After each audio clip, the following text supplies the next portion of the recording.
Raven 1, steady at 1500. Gulf of Oman, January 6, 2023. A U.S. Navy helicopter spots a suspicious wooden dhow, a traditional fishing vessel, traveling a route known for weapons smuggling. USS Chinook moves to intercept. Boarding team deploys. Within minutes, they discover what's hidden beneath fishing nets. 2,116 brand new AK-47 assault rifles. Each one individually wrapped. Each one bound for Yemen's Houthi rebels. Each one supplied by Iran. This is just one interdiction. In the past 3 years, the U.S. Navy Fifth Fleet has seized over 5,000 assault rifles, plus anti-tank missiles, surface-to-air missiles, rocket-propelled grenades, missile components, tons of ammunition, all from Iran, all heading to Yemen, all stopped by the U.S. Navy. This is the story of how the United States Navy became the only thing standing between Iran's weapons empire and total regional chaos. I'm Warfront Alert, and for the next 15 minutes, I'm taking you inside America's silent war in the Arabian Sea. Let's begin. The U.S. Navy's Fifth Fleet operates from Manama, Bahrain. Their area of responsibility? 2.5 million square miles of water. That includes the Persian Gulf, Gulf of Oman, Red Sea, parts of the Indian Ocean, 3 critical choke points, Strait of Hormuz, Suez Canal, and Bab al-Mandeb. The threat? Since 2015, Iran has been smuggling weapons to Yemen's Houthi rebels through these waters. Why Yemen? Because Yemen is in a brutal civil war. Quick background. 2014, Houthi rebels, backed by Iran, seize Yemen's capital, Sana'a. 2015, Saudi Arabia leads coalition with U.S. support to restore Yemen's government. Result: 9 years of war, 150,000 plus dead. Arab world's poorest nation. Devastated. And throughout this entire war, Iran has been shipping weapons to the Houthis. Not just AK-47s, advanced weapons. Anti-ship missiles to attack Saudi vessels, anti-tank guided missiles, surface-to-air missiles to shoot down Saudi aircraft, ballistic missile components, drone parts. The law? UN Security Council Resolution 2216, passed 2015, prohibits all weapons transfers to the Houthis. So when Iran ships weapons to Yemen, they're violating international law, UN arms embargo, and regional security agreements. And the U.S. Navy's job? Stop them. The ships? Fifth Fleet deploys multiple vessel types for this mission. Patrol coastal ships. USS Chinook, USS Monsoon, USS Typhoon, USS Tempest. Guided missile destroyers. USS The Sullivans, USS Winston Churchill, USS Forrest Sherman, USS O'Kane. Coast Guard teams embedded aboard Navy ships, specialists in maritime law enforcement and vessel boarding. The operation: 24/7 surveillance, helicopters, drones, satellite intel, human intelligence networks. When a suspicious vessel is spotted, the process begins. Step 1. Helicopter or drone confirms vessel identity and activity. Step 2. Patrol ship moves to intercept. Step 3. Boarding team deploys by small boats. Step 4. Search vessel with crew cooperation or by force if necessary. Step 5. If weapons found, seize them and document everything. Step 6. Repatriate crew, sink vessel, or return to origin country. It's dangerous, it's technical, it requires perfect coordination. And the U.S. Navy has done it dozens of times. Let me show you the biggest seizures. Between 2015 and 2025, the U.S. Navy has intercepted at least 19 weapons shipments from Iran to Yemen. Let me walk you through the most significant operations. March 28, 2016, USS Sirocco. Seized 1,500 AK-47 assault rifles, 200 RPG launchers, 21 50 caliber machine guns, all hidden aboard a dhow in the Arabian Sea. August 28, 2018, USS Jason Dunham. U.S. helicopter spots men in the dark transferring cargo from a dhow to a small skiff. Boarding team intercepts. Discovery: 2,521 AK-47s, each in a green plastic bag, brand new, still in Cosmoline, protective grease. Vice Admiral Scott Steardy called it probably the most destabilizing weapon haul we've ever seized. The skiff started sinking during towing. U.S. Navy recovered most rifles, then shot and sank the vessel. November 25, 2019, USS Forrest Sherman. This wasn't just rifles, this was sophisticated hardware. Seized from Dow Al Raib, 21 advanced anti-tank guided missiles, 5 surface-to-air missiles, components for land attack cruise missiles, components for anti-ship cruise missiles, thermal optical sights, drone parts, blasting caps. FBI later traced components back to Iran's Islamic Revolutionary Guard Corps Quds Force. Former Special Representative for Iran Brian Hook called this the most sophisticated weapons we've ever seized during the Yemeni conflict. May 2021, USS Monterey.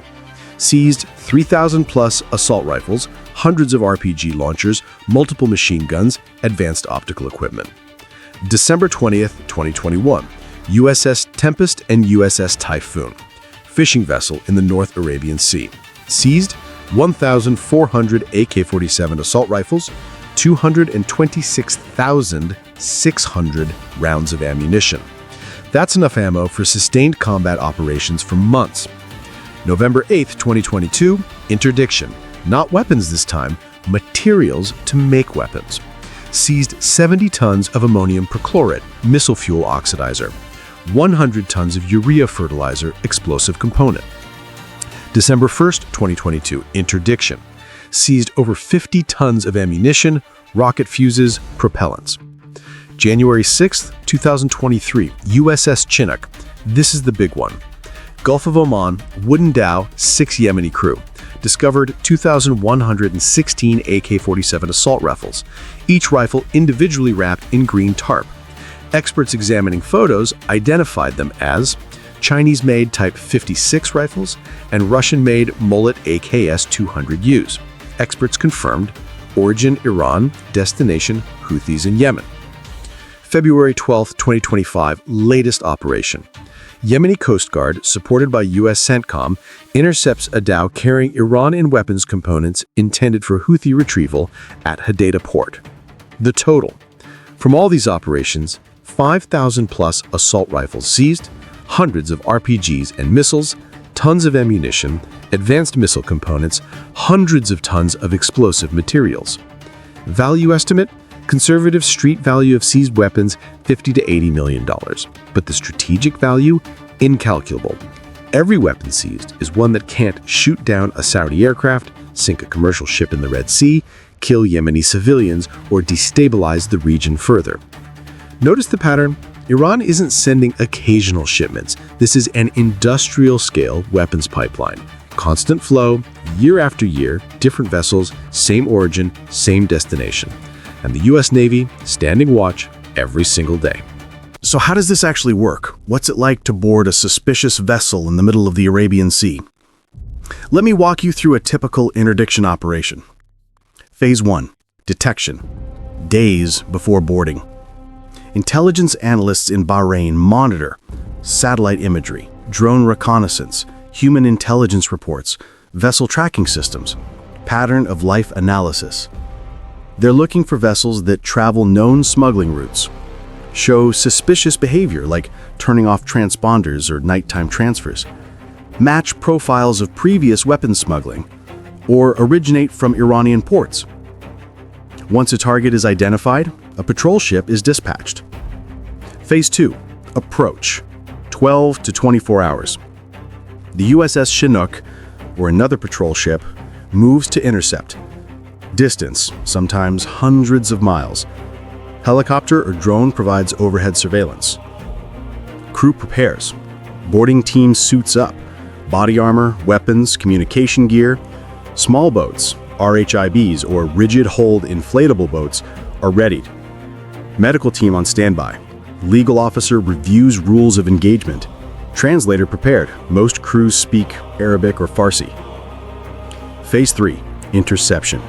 30 minutes to 2 hours. Ship-to-ship radio contact.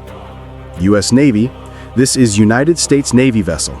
Prepare for boarding under international maritime law. Comply with all instructions. Most crews comply. They know resisting the U.S. Navy is futile. But sometimes they try to run. That's when helicopters and firepower come into play. Phase 4, boarding. High-risk moment. 2 HRIBs launch from the patrol ship. Each carries 6 to 8 Navy sailors or Coast Guardsmen, weapons, M4 rifles, sidearms, search equipment, documentation tools, and interpreter. Sailors climb on board the dhow, sometimes 10 to 15 feet up rope ladders. Crew is secured on deck, hands visible, searched for weapons. Now comes the search. Phase 5, search. 2 to 6 hours. These dhows aren't big, but they're packed with hiding spots. Cargo holds, fishing nets, ballast tanks, false compartments. Boarding team systematically searches everything. And then they find them. Green tarps, wrapped carefully. Dozens, hundreds, sometimes thousands. Each rifle is photographed, serially numbered, cataloged, and moved to the U.S. ship. This takes hours, in sweltering heat, on a rocking boat, while armed and alert. Phase 6, evidence collection. Coast Guard Law Enforcement Detachment, LEDT, takes over.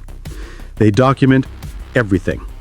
Weapon serial numbers, GPS coordinates of intercept, crew statements recorded and translated, vessel registration or lack thereof, photos and video from every angle. Why such detail? Because this evidence may be used in UN sanctions proceedings, international court cases, diplomatic negotiations, or future intelligence operations. Phase 7, disposition.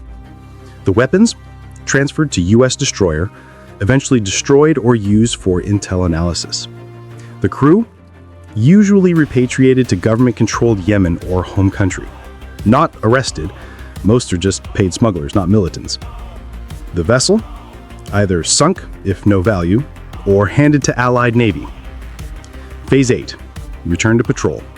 Mission complete. USS Chinook returns to patrol. Because somewhere out there, another dhow is loading weapons in an Iranian port, and the cycle continues. The danger. Don't think this is safe. These waters have pirates, Iranian fast boats, mines, Houthi missile threats, extreme weather. And the crews being boarded? Sometimes they're just fishermen paid to transport cargo. Sometimes they're IRGC operatives who might fight back. Every boarding is a calculated risk. And the result? Over 5,000 assault rifles off the battlefield. Countless lives saved. American sailors in the Red Sea, Saudi pilots, Yemeni civilians. And it's all because U.S. Navy sailors are willing to climb onto a suspicious boat in dangerous waters and do the hard work of enforcing international law.